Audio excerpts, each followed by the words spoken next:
Vincent, c'est pas du tout un état d'esprit très collectif tout ça, non? Ça n'a pas l'air de se faire, non. Moi, ça me surprend pas parce que c'est vrai que quand tu dors dans un endroit bien précis, toujours le même, dans un confort, tu gagnes énormément plutôt qu'aller à chaque fois dans un hôtel. On sait très bien que souvent les hôtels dans les dans les Pyrénées, dans les Alpes et tout ça, tu prends l'hôtel le plus proche, ça fait faire de la route et tout. C'est dans une économie, c'est dans un truc de confort qu'ils veulent mettre leur star dans un cocon. Ça, je le comprends. Après, si ça crée la zizanie au milieu du groupe, ben, faut quand même qu'il y ait un équilibre, quoi. Tu vois, si les autres se sentent un peu mésestimés, un peu comme des laquais, tu vois, un peu comme des loufias qui dormiraient à l'écurie et l'autre serait dans le château, si ça crée ce genre de conflit, il ne faut surtout pas le faire. Maintenant, est-ce que les mecs sont pas assez grands pour justement protéger leur star, leur vedette qui ils vont bosser pour lui? Est-ce qu'ils veulent pas le mettre? Est-ce que c'est pas un accord commun qui a été pris avec ses coéquipiers? C'est ça qu'il faudrait savoir. Mais pourquoi pas? Non, D'ailleurs, il n'est pas question, forcément. Georges, qu'à terme, toute l'équipe utilise ce système. En tout cas, Froome a dit, moi, à la différence de Porte sur le Giro, il n'est pas improbable que je partage des fois le motorhome avec un ou deux de mes coéquipiers. Voilà. Mais pour l'instant, tout ça est hypothétique. Ce qui serait intéressant de savoir, c'est d'où vient la démarche. Est-ce que c'est une réflexion de Froome qui, comme ça, c'est spontanément et d'où vient la mis à critique l'écart du groupe en disant moi, il me faut tel truc un peu à la manière de quelqu'un extrêmement exigeant. Ou alors est-ce que c'est tout simplement le prolongement de ce qu'on voit déjà dans le Tour, c'est-à-dire quand même des équipes qui sont au service d'une star, et cette star, à ce moment-là, et là je rejoins Vincent, tu peux raisonnablement penser qu'il faut la mettre dans les meilleures conditions, qu'il faut lui amener la récupération idéale, le confort le plus important. Ça, moi, ça me choque pas. Alors effectivement, si la démarche, en revanche, elle vient du type qui, à la manière de certains autres sportifs, ont comme ça des envies un peu exagéré, c'est le directeur sportif, non? La réflexion vient du manager de Sky, c'est Dave Brailsford, celui qui a fait gagner pour la première fois des Britanniques sur le Tour, celui qui a fait gagner pour la première fois des Britanniques aussi aux Jeux Olympiques.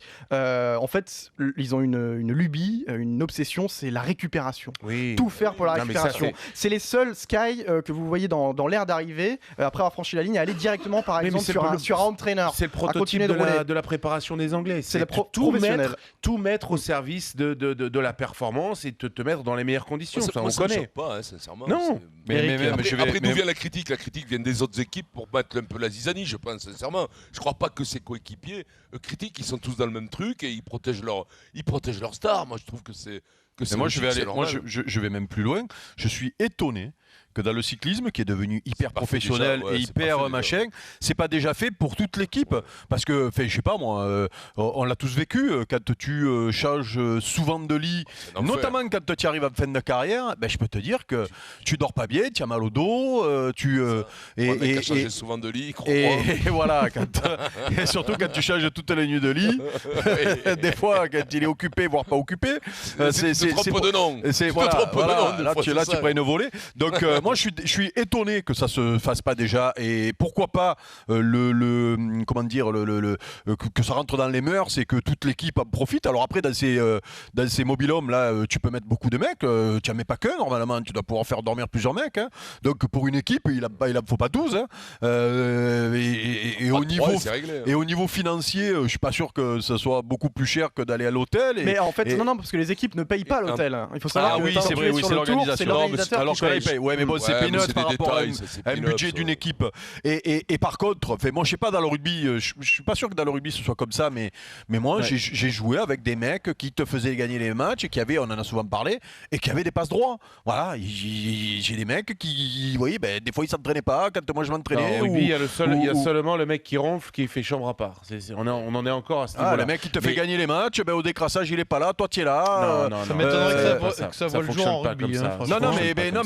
Mais moi j'ai jamais vu des combiner ça parce que le mec le samedi te faisait gagner les matchs. En revanche, donc moi je m'en fous moi. Tu as eu une amélioration importante au rugby, des conditions de déplacement avec des équipes qui ont des cars pour celles qui voyagent en car, Toulon en fait partie, il y en a beaucoup, des carcouchettes avec des sièges plus confortables, un nombre de sièges réduit pour que les joueurs aient plus de place pour mettre les cales, enfin voilà, Oui, tout un tas de choses, c'est- des frigidaires, tout ce que tu veux, mais voilà, mais ça fait partie encore une fois de cette volonté d'aller vers Oui, mais des là, conditions c'est pas- optimales de c'est pas le même préparation, débat, de récupération. c'est-à-dire que tu Là, isoles un élément. Là, là. tu isoles.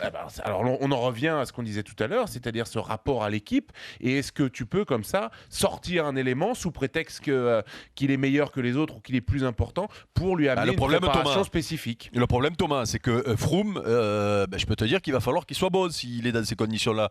Parce que ses coéquipiers accepteront tout si lui est bon, quoi. Voilà. Je crois c'est que tout. ça part d'un accord commun. Oui, en plus, qui vous dit qu'il n'en a pas parlé à ses partenaires?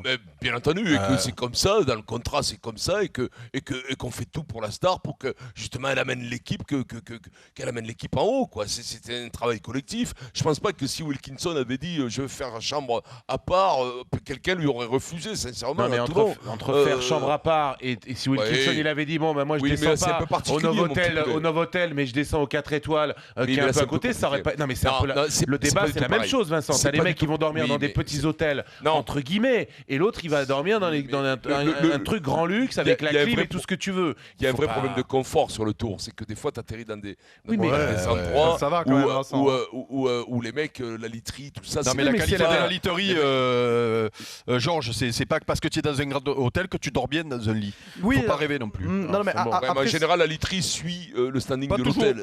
Pas toujours. Vincent qui a toujours aimé les matelas durs, il dormait pas toujours bien.